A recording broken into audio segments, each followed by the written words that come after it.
Ayo opposite side આવવાનું. આંગળે અહીંયા કરી છે પકડીશ તું.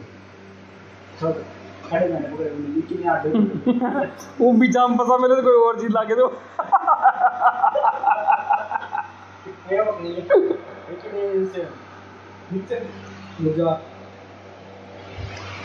अरे नीचे लगा रे जरा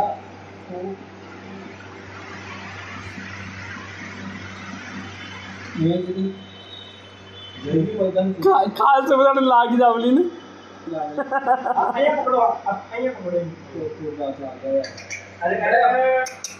અહીંયા પકડા અહીંયા અહીંયા अब उंगली में फंसाऊं लंबी वाली में अब जाम लगा ले घुमा दो घुमा दो घूमो